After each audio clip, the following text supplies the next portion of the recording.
Bonjour à toutes et à tous, bienvenue sur fondbosselé.com. Aujourd'hui, le conseil du jour pour vos retouches photos. Je vous donne mes conseils en direct lors des émissions en live qui se passent tous les mois. Donc vous pouvez me rejoindre en cliquant par ici, vous avez un lien et vous avez la date du prochain live. C'est simple, on se retrouve en direct, on débat de vos photos, je vous donne un avis sur le cadrage, composition, sur l'impression que ça peut donner, comment on peut arranger tout ça.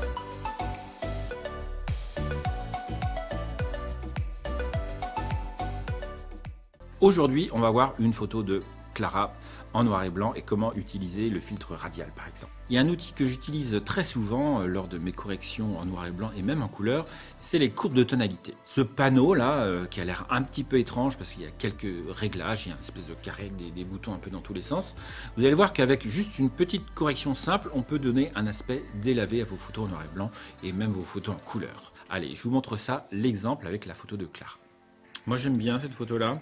On est à f1, pareil un 45e avec ce type d'objectif, c'est un petit peu juste, vaut mieux monter un peu plus en ISO pour avoir une vitesse un peu plus rapide. Je vous rappelle, vaut mieux être un peu au minimum à l'inverse de la focale. Si vous avez un objectif 50 mm sur un plein format, le minimum sera un 50e, et un 50 mm sur un APS-C, on applique le facteur de recadrage x 1,5, ce qui fait 75, donc minimum 1/75e 2 secondes, si l'objectif n'est pas stabilisé ou des choses comme ça, si le capteur n'est pas stabilisé.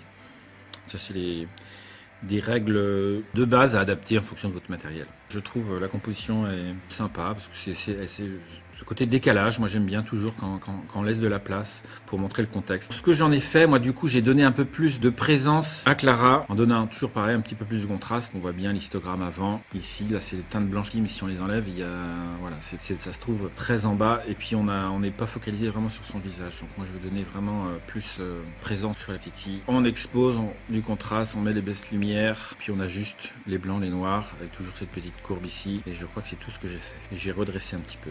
Voilà, parce que dès qu'on monte l'expo, on se retrouve, voilà, ça va manquer de noir, on le voit ici, donc on rajoute du contraste ici, mais du coup il y a beaucoup de blanc ici, sur la fenêtre, sur le t-shirt, donc on va équilibrer un petit peu ça, on va peut-être ouvrir les ombres, on laisse les blancs à peu près comme ils sont, un peu de noir pour équilibrer, pourquoi pas un filtre radial pour enlever la présence de la fenêtre très présente derrière, donc voilà. Et puis éventuellement une petite courbe avec la petite virgule si on veut. Pourquoi je l'avais redressé? Je trouvais que ça penchait un petit peu. Ouais, on a des courbes ici, c'est un peu de déformation je pense de l'objectif. Du coup j'ai redressé un petit peu pour que ça passe droit. Donc je trouve dommage que la scène se passe derrière Clara, n'apporte rien à l'histoire. Donc on est bien sur la même photo. J'aurais préféré en voir plus sur le devant de l'enfant.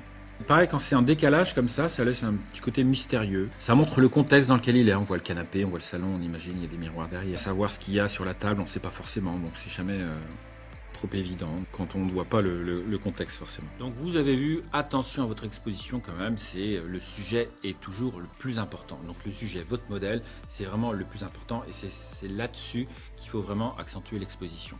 J'avoue, moi j'aime aussi beaucoup les noirs et blancs bien contrastés. Après, il y a différents avis, c'est ma position, mais tous les goûts sont dans la nature et tous les avis sont recevables. Donc si vous voulez aussi vous donner votre avis la prochaine fois, eh ben, on se retrouve en live lors des émissions consacrées à vos photos. Donc il suffit de cliquer par là et puis vous avez toutes les infos correspondantes, la prochaine date. Allez, je vous dis à la prochaine, ciao! Il y a un outil que j'utilise très souvent lors de mes corrections en noir et blanc et même en couleur, c'est